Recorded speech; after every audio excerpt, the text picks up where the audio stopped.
नमस्कार दोस्तों, स्वागत है आपका मेरी इस यूट्यूब चैनल पोएटोफाइल शैली में। तो आज मैं आप लोगों के समक्ष मुंशी प्रेमचंद्र जी के द्वारा लिखी गई कहानी ठाकुर का कुआं के साथ उपस्थित हूँ।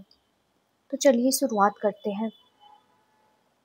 जोखू ने लोटा मुंह से लगाया तो पानी में सख्त बदबू आई।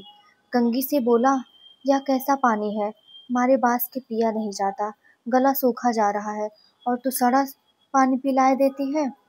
गंगी प्रतिदिन शाम पानी भर लिया करती थी। कुआं दूर था, बार बार जाना मुश्किल था। वह कल पानी लाई तो उसमें बूब बिल्कुल ना थी। आज पानी में बदबू कैसी? लोटा नाक से लगाया तो सचमुच बदबू थी। जरूर कोई जानवर कुएं में गिरकर मर गया होगा, मगर दूसरा पानी आवे कहाँ से? ठाकुर के कुएं पर कौन चढ़ने देगा? दूर से लोग डांट बताएंगे। साहू का कुआं गांव के उस सिरे पर है, परंतु वहां भी कौन पानी भरने देगा? कोई तीसरा कुआं गांव में नहीं है। जोखू कई दिन से बीमार है। कुछ देर तक तो प्यास रोक के चुप पड़ा रहा, फिर बोला, अब तो हमारे प्यास के रहा नहीं जाता, ला थोड़ा पानी नाक बंद करके पी लूं। गंगी ने पानी ना दिया। खराब पानी पीने से बीमारी बढ़ जाएगी, इतना जानती थी, परंतु यह ना जानती थी कि पानी को उबाल देने से उसकी खराबी जाती रहती है। बोली, यह पानी कैसे पियोगे? ना जाने कौन जानवर मरा है, कुएं से मैं दूसरा पानी लाए देती हूँ। जोखू ने आश्चर्य से उसकी ओर देखा। पानी कहाँ से लाएंगे? ठाकुर और साहू के दो कुएं तो है, क्या एक लोटा पानी ना भरने देंगे? हाथ पांव तुड़वा आएगी और कुछ ना होगा। बैठ चुपके से, ब्रह्म देवता आशीर्वाद देंगे, ठाकुर लाठी मारेंगे, साहू जी एक के 5 लेंगे। गरीबों का दर्द कौन समझता है?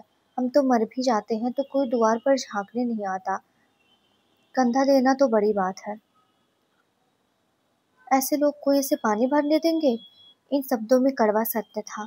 गंगी क्या जवाब देती, किंतु उसने वह बदबूदार पानी पीने को ना दिया। रात के 9 बजे थे। थके मादे मजदूर तो सो चुके थे। ठाकुर के दरवाजे पर 10-5 बेफिक्रे जमा थे। मैदानी बहादुरी का तो अब जमाना ना रहा है, ना मौका। कानूनी बहादुरी की बातें हो रही थी। कितनी होशियारी से ठाकुर ने थानेदार को एक खास मुकदमे में रिश्वत दी और साफ निकल गए।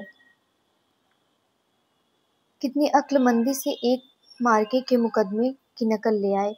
नाजिर और मोहतमिम सभी कहते थे नकल नहीं मिल सकती। कोई 50 मांगता, कोई 100। यहाँ बेपैसे कौड़ी नकल उड़ा दी। काम करने ढंग चाहिए। इसी समय गंगी कुएं से पानी लेने पहुंची। कुप्पी की धुंधली रोशनी कुएं पर आ रही थी। गंगी जगत की आड़ में बैठी मौके का इंतजार करने लगी। इस कुएं का पानी सारा गांव पीता है, किसी के लिए रोका नहीं, सिर्फ ये बदनसीब नहीं भर सकते। गंगी का विद्रोह दिल रिवाजी पाबंदियों और मजबूरियों पर चोटें करने लगा। हम क्यों नीच हैं और ये लोग क्यों ऊंच हैं? इसलिए कि ये लोग गले में ताकत डाल लेते हैं। यहाँ तो जितने हैं एक से एक छठे हैं। चोरी ये करें, जाल फरेब ये करें, झूठे मुकदमे ये करें। अभी इस ठाकुर ने तो उस दिन बेचारे गडरिये की भीड़ चुरा ली थी और बाद में मारकर खा गया। इन्हीं पंडित के घर में तो 12 मास जुआ होता है। यही साहू जी तो घी में तेल मिलाकर बेचते हैं, काम करा लेते हैं, मजदूरी देते नानी मरती है। किस किस की बात में हमसे ऊंचे हैं। हम गली गली चिल्लाते नहीं कि हम ऊंचे हैं, हम ऊंचे हैं। कभी गांव में आ जाती हूँ तो रेस भरी आंख से देखने लगते हैं, जैसे सबकी छाती पर सांप लौटने लगता है। परंतु घमंड यह कि हम ऊंचे हैं। कुएं पर किसी के आने की आहट हुई। गंगी का छाती धक धक करने लगा। कहीं देख ले तो गजब हो जाए, एक लात भी तो नीचे ना पड़े। उसने घड़ा और रस्सी उठा ली और झुककर चलती हुई एक वृक्ष के अंधेरे साए में जा खड़ी हुई। कभी इन लोगों को दया आती है किसी पर?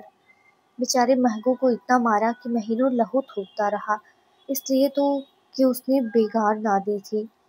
इस पर ये लोग ऊंचे बनते हैं। कुएं पर स्त्रियां पानी भरने आई थी, इनमें बात हो रही थी। खाना खाने चले और हुक्म हुआ कि ताजा पानी भर लाओ, घड़े के लिए पैसे नहीं है। हम लोगों को आराम से बैठे देखकर जैसे मर्दों को जलन होती है। हाँ, यह तो ना हुआ कि कलसिया उठाकर भर लाते। बस हुक्म चला दिया कि ताज़ा पानी लाओ। जैसे हम लौंडियाँ ही तो हैं। लौंडियाँ नहीं तो और क्या हो तुम? रोटी कपड़ा नहीं पाती, 10-5 रुपए भी छीन झपट कर ले ही लेती हो। और लौंडियाँ कैसी होती हैं? मत लजाओ दीदी, छिन भर आराम करने को जी तरस कर रह जाता है। इतना काम किसी दूसरे के घर कर देती तो इससे कहीं आराम से रहती। ऊपर से वह एहसान मानता।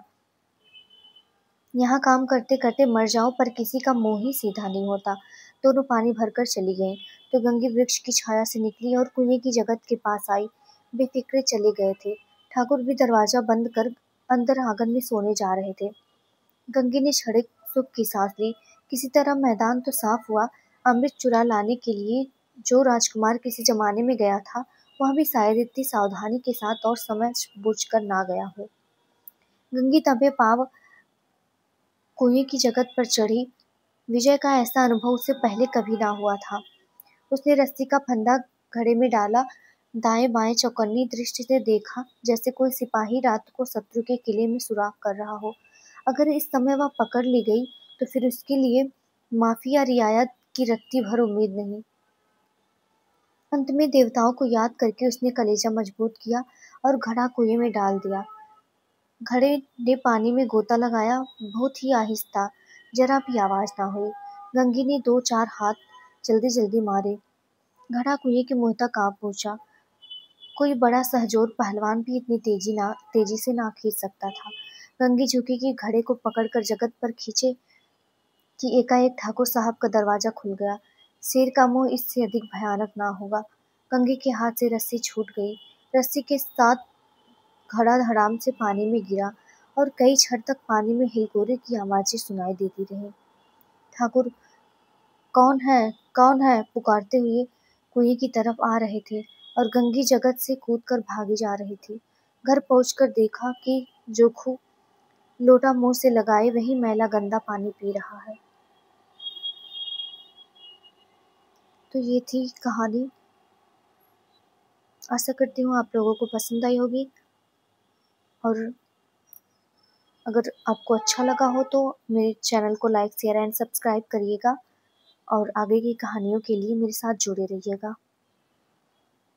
धन्यवाद आप सभी को।